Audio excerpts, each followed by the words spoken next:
ए माँ, उठ ना माँ, उठ ना माँ। विनोद भैया, माँ को उठने को बोलो ना। देखो इंदर भैया कितना रो रहे हैं। बड़ा ही बुरा हुआ इन चारों भाई बहनों के साथ। एक इनकी माँ सीता ही तो थी, जो आज वो भी चली गई। इस दुनिया से अब बेचारे इन बिन माँ के बच्चों को कौन देखेगा। वही तो मोहन, अरे एक माँ बिना बाप के भी बच्चे पाल लेती है, मगर एक बाप नहीं। यूं तो ये दोनों भाई हैं, मगर हैं तो ये भी बच्चे। अब 10-12 बरस कोई उम्र थोड़ी है इनकी कमाने की। वहां खड़ा हर कोई उन बिन माँ के बच्चों को देखकर दुख जता रहा है। विनोद, इंदर, सुमन और राधा अपनी माँ की बेसुध पड़ी लाश को देखे जा रहे थे। सीता के पिता ने उसका हाथ रमेश जैसे गलत इंसान के हाथ में दे दिया। सीता को शादी के बाद पता चला कि रमेश पियक्कड़ है, मगर हर औरत की तरह सीता ने भी इस उम्मीद से कि एक न एक दिन रमेश सुधर जाएगा, उसने इस रिश्ते को निभाया और 2 बेटी और 2 बेटों को जन्म दिया। सारा जीवन दुख उठाकर उसने भरसक उन्हें पालने की जिम्मेदारी उठाई, मगर उसका कमजोर शरीर जरूरत से ज्यादा मेहनत करने की वजह से कई बीमारी में घिर गया और आज सीता इस दुनिया में नहीं रही। विनोद ने डबडबाई आंखों से अपनी माँ के शव को देखकर कहा, इंदर भाई, माँ का अंतिम संस्कार करना है। दोनों भाई अर्थी उठाए शमशान घाट लाकर अंतिम संस्कार करते हैं। ठंड इतनी भयंकर थी कि बेचारे उन बिन माँ के भाई बहनों का रोम रोम कांप उठा था। दुधमुही राधा चिता को जलता देख बस रोए जा रही थी।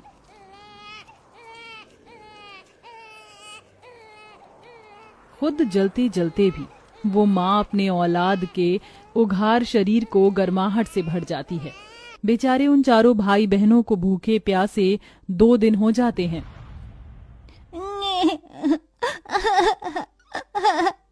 अले ले ले, चुप हो जा राधा, तू तो भैया की प्यारी बहना है ना। भैया, राधा को दूध पीना है, वो भूख से रो रही है। बस अब मैं मेरी दोनों बहनों को ऐसे भूखा नहीं देख सकता। इंदर, तू इनका ख्याल रखना, मैं खाना लेके आऊंगा। मैं भी आपके साथ चलूंगा भैया, हमारी दोनों बहनें हम दोनों भाइयों की जिम्मेदारी है। ये ले सुमन, राधा का ख्याल रखना। 2 साल की राधा को सुमन की गोद में देकर दोनों भाई उस ठंड के कहर में काम ढूंढने निकल जाते हैं। ओह भैया, यहाँ तो कितनी ठंड है और कोहरा भी, कुछ भी दिखाई नहीं दे रहा। हमें आगे चलना होगा। कुछ दूर आगे आकर वो कुछ लोगों को अनाज की बोरियां उतारते देखते हैं। चल भाई, वहाँ चलकर काम मांगते हैं। हाँ भैया। जरा जल्दी जल्दी बोरी उतारो। दोनों भाई रामनाथ के आगे हाथ जोड़कर खड़े हो जाते हैं। सेठ जी हमें भी काम दे दीजिए। मगर बच्चों, तुम तो अभी बहुत छोटे हो और ये बोरियां उतनी ही भारी हैं, उठा पाओगे तुम? तभी दोनों की आंखों के सामने अपनी बहनों का भूखा चेहरा आ जाता है। हाँ सेठ जी, हम उठा लेंगे, क्योंकि इस वक्त हमें अपनी दोनों बहनों के लिए खाना लेकर जाना है। रामनाथ दोनों को काम दे देता है। ठंड में बोझा ढोके खाना लिए वो घर जाते हैं और अपनी बहनों को पेट भर कर खिलाकर खुद भूखे सो जाते हैं।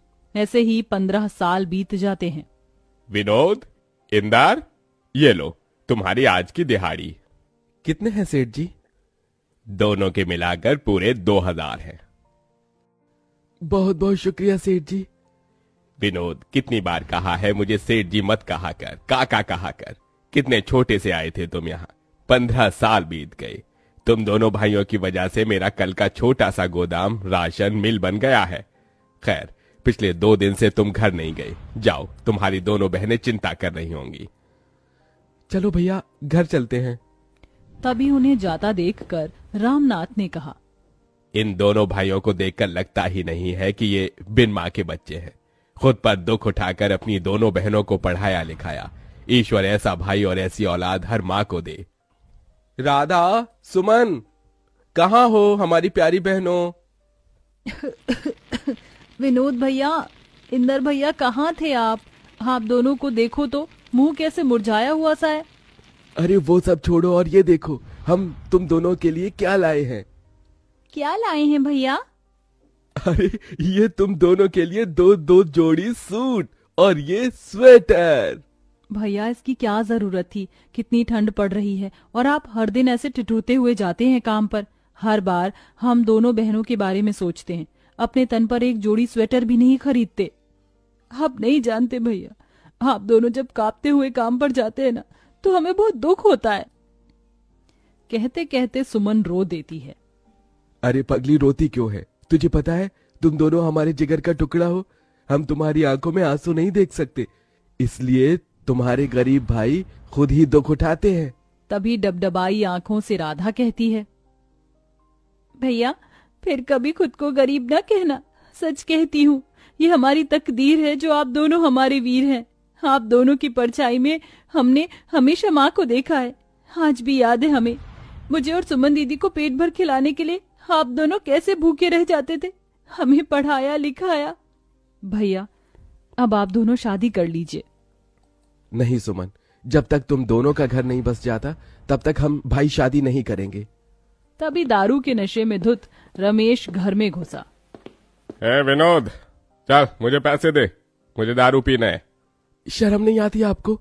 आपकी इसी दारू की आदत की वजह से हमारी माँ दुनिया से चली गई और हम बिन माँ के हो गए। चले जाओ यहाँ से। ऐसे ही दिन बीतते गए और दोनों भाई राधा और सुमन के लिए रिश्ते देखने लगे। फिर एक दिन बड़ी सी गाड़ी उन बिन माँ के गरीब भाई बहन के द्वार पर आई। आइए वसुंधरा जी, मुझ गरीब भाई की कुटिया में आपका स्वागत है। इंदर, जाकर राधा और सुमन को ले आ। वसुंधरा दोनों की सादगी देखकर उन्हें पसंद कर लेती है। विनोद, मुझे तुम्हारी बहनें पसंद है, तुम बस शादी की तैयारी करो, मैं जल्दी अपने बेटों की बारात लेकर आऊंगी। माँ जी, मेरी आपसे एक विनती है। आप तो जानती हैं हम दोनों बिन माँ की बेटियां हैं। हमारे भाइयों ने बड़ा दुख उठाकर हमें पाला है। हमारे भाई दहेज नहीं दे पाएंगे। ये सुनकर दोनों भाइयों की आंख से आंसू छलक जाता है। बेटी, मुझे कोई दहेज नहीं चाहिए, चलती हूँ। ऐसे ही दिन बीतते हैं। इधर शादी का दिन पास आया है तो वहीं ठंड कई गुना बढ़ जाती है। भैया, आज आपकी तबीयत बिल्कुल ठीक नहीं लग रही है। हाँ भैया, लगता है आपको ठंड लग गई है। आज आप आराम कीजिए। नहीं इंदर, अभी बहनों की विदाई के लिए पैसे जोड़ने हैं, मैं घर पर नहीं बैठ सकता। ये कहकर उतनी ठंड में भी विनोद काम पर चल देता है। अब वह दिन भर बोरी ढोते और फिर बचे वक्त में जूते साफ करते तो कभी मलबा ढोते। अब शादी की रस्म भी शुरू हो जाती है। राधा सुमन को हल्दी मेहंदी लगाने लगती है। भैया, कल इसी वक्त हमारे आंगन में बहनों की बारात आएगी। ये हम दोनों भाइयों का कितना बड़ा भाग्य है ना भैया, जो अपनी बहनों का कन्यादान हम करेंगे। हाँ इंदर। मगर दोनों को कहाँ पता था कि एक और दुख उन पर आन पड़ने को है। शादी के रखे पैसे को रमेश चुरा कर ले जाकर दारू पी जाता है और खूब सट्टा खेलता है, जिसके बाद दोनों चिंता में आ जाते हैं।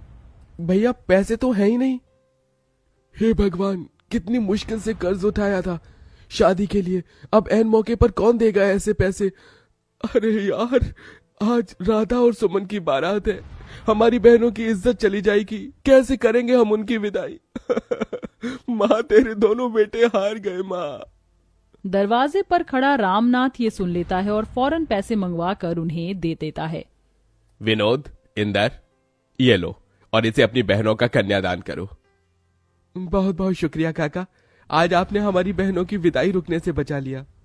जिसके बाद दोनों उनका कन्यादान करते हैं और शादी बड़े धूमधाम से वसुंधरा के बेटों से होती है, जिसे कि पूरा गांव देखता है। और विदा होते हुए सुमन दिल से रोते हुए कहती है, भैया, आपने हम दोनों के लिए माँ और पिता दोनों का फर्ज निभाया। जाते जाते इस बहन को एक खुशी और दे दो। बोल मेरी बहन। भैया, अब बस अपना घर बसा लो, हम दोनों आपका घर बसते देखना चाहती हैं। थोड़े ही दिनों बाद दोनों भाई भी शादी कर लेते हैं और चारों बहन भाई अपने अपने जीवन में खुशी को पाते हैं। कहते हैं इस दुनिया में माँ की जगह कोई नहीं ले सकता, मगर इंदर और विनोद जैसे भाई जिस भी गरीब बहन के भाग्य में हो तो माँ और पिता दोनों का रूप मिल जाता है।